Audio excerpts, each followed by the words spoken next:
Bakarokoto seterimazana. Makarokoto zibramashande. Meketo zubramakatosede. Libra kata sabramashande. Libra koto zebramashande. Oh, thank you, Father. Thank you. In Jesus' mighty name, we are praying. Ní orúkọ Jésù ni a ti gbàdúrà. Can your amen be louder? Ìjà mi rẹ̀ lè jù jẹ́ lọ bí? Can your amen be stronger than that of your neighbor? Jẹ́ kí àmì rẹ̀ kó ilẹ̀ jọ ẹni tó wà lẹ́gbẹ̀ẹ́ ọ̀dọ̀ rẹ lọ. Lift your voice and say, Father, Gbóhùn rẹ̀ sókè sọ pé bàbá. whoever is fighting me behind Ẹnikẹ́ni tó ń bá mi jà lẹ́yìn.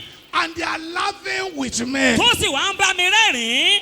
expose, Bàbá ẹ tú àṣírí wọn. Ẹ disgrace, dójú tì wọ́n. and destroy. Kẹ́sì pa wọ́n run. Clap your hand and Àtẹ́wọ̀ rẹ pray. kó gbàdúrà. Clap your hand and pray. Àtẹ́wọ̀ rẹ kó gbàdúrà. I don't like the way the people in the center Yóò ní pray. ìfẹ́ bẹ́ẹ̀ yìí tẹ̀ wá láàrin bẹ́ẹ̀ ṣe ń gbàdúrà yìí. Clap your hand and pray. Àtẹ́wọ̀ rẹ kó gbàdúrà. Ẹ̀yin ìyá yìí ẹ gbàdúrà. You better pray. Pray. Gbàdúrà. Pray. Gbàdúrà. Pray. Gbàdúrà. Pray. Gbàdúrà. Pray. Gbàdúrà. Yakata ta ta ta ta ta brokoto sad. Rababa shatale. Rabokoto zebra mashada. Oh rababa shada. Whoever is fighting me behind, Ẹnikẹ́ni tó ń bá mi jà látẹ̀yìn. laughing with me. Tó ń bá mi rẹ́rìn-ín. Oh Lord, expose them. Olúwa tú àṣírí wọn. Expose them. Tú àṣírí wọn. Those who pretend to be my friend, Àwọn tó díbọ́n láti jẹ́ ọ̀rẹ́ mi. but they are my worst enemy. Tó jẹ́ pé ọ̀tá mi tó burú jù ni wọ́n. Oh Lord, Olúwa. expose them. Ẹ tú àṣírí wọn. Ẹ tú àṣírí wọn. Expose Ẹ them. tú àṣírí wọn. Disgrace them. Ẹ dójú tì wọ́n. Oh rabashatada.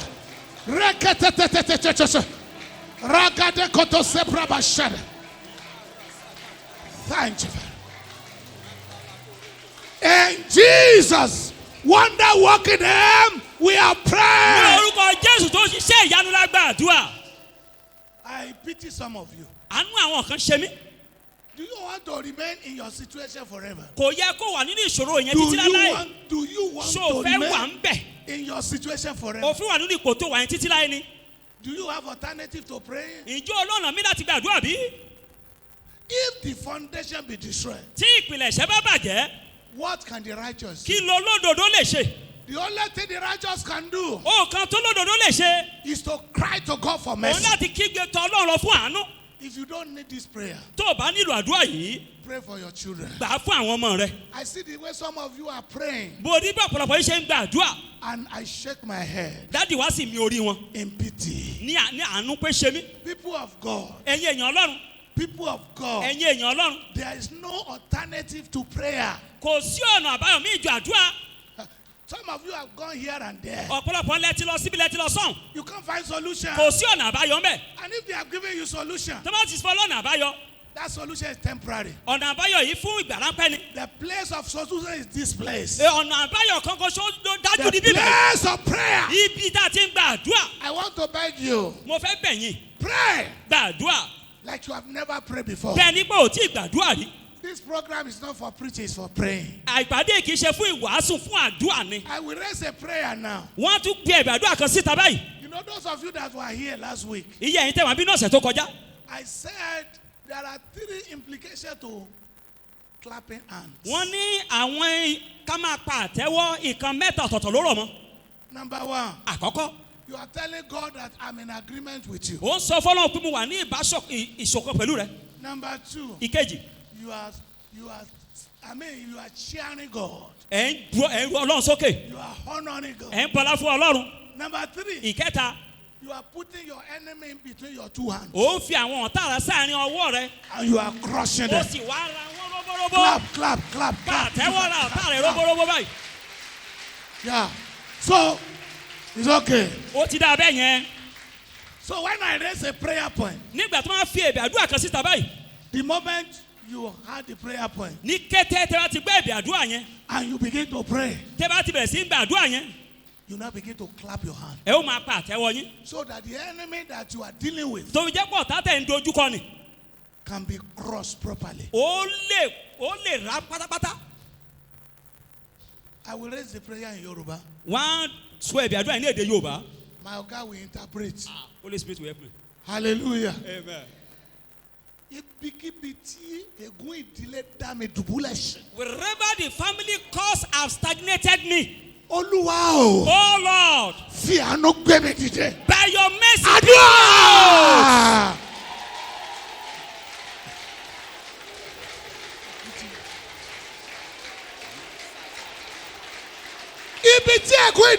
Wherever the family cause has stagnated me. Oh Lord, by your mercy, bring me out. By your mercy, bring me out. By your mercy, raise me out. Wherever the family cause has stagnated me. Oh Lord, by your mercy, raise me out. By your mercy, bring me out. By your mercy, bring me out. By your mercy, raise me up, oh God. By your mercy, raise me up. Pray. Ya baba kuribos kene. Raba korokoto zede. Libro koto zebra mashad. Raba baba baba shada. Ribos ko brokoto zede. Egbadura. You better pray. Egbadura. You better pray. Egbadura. You better pray. Egbadura. You better pray. Egbadura. You better pray. Egbadura. Pray. Shabarabos katoribos kene. Lebro koto zebra mashad. Maraba karokoto zede. Horibos kabra. Lima karokotos. Rababa shada. Le baba baba baba. Le karokotos. Masabra katusha. Shabaraba shada. Limbrokoto sepre. In Jesus' mighty name we are praying. Ní orúkọ Jésù ni a ti gba àdúrà. Let's take ourselves two. Ẹ jẹ́ ká múra wa ní méjì. Look for a neighbor to pray with. Ẹ mú ẹnìkan tẹ́ máa bá gbàdúrà dání báyìí. Don't disobey. Ẹ má ṣàìgbọràn o. Whether you are usher or anybody, look Ìbá for ọba jẹ́ somebody. ìṣọ́ ìjọ mú ẹnìkan tó bá gbàdúrà dání. It's about your life. It's about your Ọ̀rọ̀ life. nípasẹ̀ ayé rẹ lélẹ̀. Aha. Two. Méjì. Two. Méjì. Two. Méjì. Two. Méjì. You are going to lift your voice Ó wá gbóhùn rẹ sókè. and pray for the person you are Ó holding. gbàdúrà fẹ́ni tó dìmú yẹn. You are going to command Ó pàṣẹ ni. whatever the enemy have hid in this life secretly Ohunkóhun tó ọ̀tá ti fi pamọ́ sí àgọ́ ara yìí ní kọ́lọ́fín. that is troubling the destiny of this child of God. Tó wá ń da àyàn mọ́ ẹni tí mo dìmú yìí I láàyè. command. Mo pàṣẹ. Come on. Jáde. Go ahead and pray. Tẹ̀síwájú kó gbàdúrà. Whatever the enemy have hid in this life. Ohunkóhun tó ọ̀tá ti fi pamọ́ sínú àgọ́ ẹni tí mo dìmú yìí. Yakatatatatatatata. Come on. Jáde. Come on. Jáde. Come on. Jáde. Shatatatata. Makatakala. Come out. Come out. Come out. Come out. Pray. Gbàdúrà. Sabrobo shekete yebrobo sha. Lekete brobo sha. Lebrokoto zabrama sha. La baba baba baba baba sha. La karabos katori basar. Rababa shetoli mosene. Rabakorakoto sene. Baba sha. Rabakorakoto sene. Whatever the enemy have eaten in your body, come out. I command. I'm a child of authority. I command. Come out. Shabababababa shan. Legededededede. La bababababa shan. La brakados kobre. Oribaskara babababa shan. Yabraba shan. In Jesus' mighty name, we are praying. Ní orúkọ Jésù ni a ti In gbàdúrà. Jesus' mighty name, we are praying. Ní orúkọ Jésù ni a ti gbàdúrà. Èṣù máa sá o, olùgbàlà ti débọ̀dé. Èṣù máa sá o. Èṣù máa sá o, olùgbàlà ti débọ̀dé. Èṣù máa sá o. Èṣù máa sá o, olùgbàlà ti débọ̀dé. Èṣù máa sá o. Èṣù máa sá o, olùgbàlà ti débọ̀dé. Èṣù máa sá o. Olùgbàlà ti débọ̀dé. Èṣù máa sá o. Olùgbàlà ti débọ̀dé. Èṣù máa sá o. Olùgbàlà ti débọ̀dé. Èṣù máa sá o. Olùgbàlà ti débọ̀dé. Èṣù máa sá o. Èṣù máa sá o. Bóyá Èṣù máa sá o. Èṣù máa sá o. Èṣù